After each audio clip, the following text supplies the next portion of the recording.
അപ്പോൾ അമ്മയുടെ പറഞ്ഞ ബേബി മോൻ്റെ കല്യാണമാണ്, ബേബി അണ്ണൻ്റെ കല്യാണം. ബേബി എന്ന് പറഞ്ഞാൽ നമ്മുടെ അച്ഛൻ ജയൻ്റെ പേരാണ്. അപ്പോൾ അമ്മ പറഞ്ഞേ എനിക്കൊരു കുഞ്ഞിനെ തന്നിട്ട് കല്യാണം കഴിക്കത്തില്ലെന്ന് പറഞ്ഞിട്ട് കല്യാണം കഴിക്കാൻ പോകുന്നു. അങ്ങനെ അമ്മ അവിടെ ചെല്ലുന്നു, അവിടെ പന്തലൊക്കെ കാണുന്നു. സ്വാഭാവികമായിട്ട് അമ്മ വേഗം ബേബിയുടെ കല്യാണമാണെന്നാണ്, എൻ്റെ അച്ഛൻ്റെ കല്യാണം. അമ്മ അവിടെ എന്നെ കൊണ്ട് പറഞ്ഞ് കല്യാണം കഴിച്ചോ, എനിക്ക് പ്രശ്നമൊന്നുമില്ല, അതൊക്കെ എന്തോ ആയിക്കോ. പക്ഷേ ഈ കുഞ്ഞിന് ഒരു ഉത്തരവാദിത്തം എഴുതി വെച്ചോ, എന്നിട്ട് പോയിക്കോ, കല്യാണം കഴിഞ്ഞു, സിനിമയിൽ പോയിക്കോ. അവിടെ എൻ്റെ അമ്മ അവിടെ പ്രശ്നമൊന്നും ഉണ്ടാക്കില്ല, ഇത്രേ പറയുള്ളൂ. ഇതിനൊരു ഉത്തരവാദിത്തം എഴുതി വെച്ചിട്ട് പൊയ്ക്കോ. അങ്ങനെ കൊല്ലം വെസ്റ്റ് പോലീസുകാർ വരുന്നു, അമ്മയെ വിളിച്ച് അവിടെ കൊണ്ടുപോകുന്നു. അവിടെ വെച്ച് എൻ്റെ അച്ഛൻ എഴുതി ഒപ്പിട്ട് വെച്ചിട്ടുണ്ട്, ഇത് എൻ്റെ മകനാണ്. കൃഷ്ണൻ നായരാണ് എഴുതി, ചില സോമൻ നായരല്ല. എഴുതി ഒപ്പിട്ട് വെച്ചിട്ടുണ്ട്, ഇത് എൻ്റെ മകനാണ്, കുഞ്ഞിനെയും തള്ളയും സംരക്ഷിക്കാൻ ഞാൻ തയ്യാറാണ് എന്ന് അവിടെ എഴുതി ഒപ്പിട്ട് അമ്മ പറഞ്ഞു ശരി മതി പൊയ്ക്കോ. അമ്മയുടെ വിചാരം അതാ ഉള്ളൂ, അത്രയും മതി. അമ്മ ഒരു തെളിവുണ്ടാക്കി വെച്ചേ ഉള്ളൂ.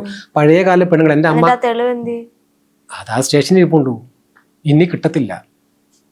അപ്പോൾ എനിക്ക് വയസ്സ് 54 അപ്പോൾ എത്ര വർഷമായി കാണും? ഒരു 52 വർഷമായി. 2 വയസ്സ് 3 വയസ്സൊക്കെ ആവുമായിരിക്കുമല്ലോ, എനിക്കറിയത്തില്ല.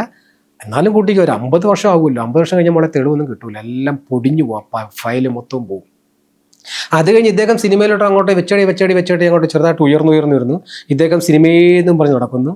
ഈ അഭിനയത്തിനോട് ഇദ്ദേഹത്തിന് ഭയങ്കര ക്രൈസാണ്.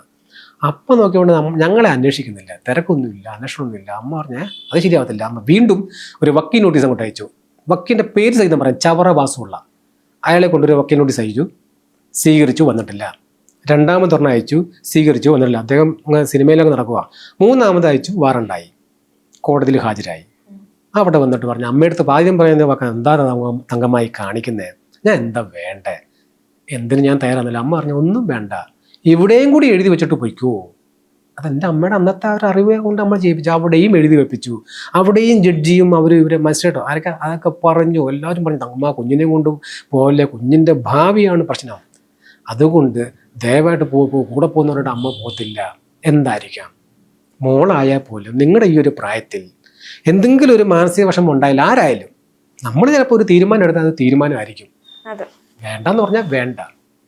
അമ്മ പോയില്ല, അമ്മയ്ക്ക് വേണമെങ്കിൽ പോയി ആ പ്രതാപം മൊത്തം അനുഭവിക്കാം, ആസ്വദിക്കാം, മുഴുവൻ കയ്യിലാക്കാം. താല്പര്യമില്ല അമ്മയ്ക്ക് വേണ്ട മറ്റൊരാളുടെ ഒന്നും. അമ്മ പലർക്കും അങ്ങോട്ട് ധനസഹായം കൊടുക്കും, വസ്ത്രം കൊടുക്കും, ആഹാരം കൊടുക്കും, പക്ഷേ അമ്മ ഒന്നും സ്വീകരിത്തില്ല.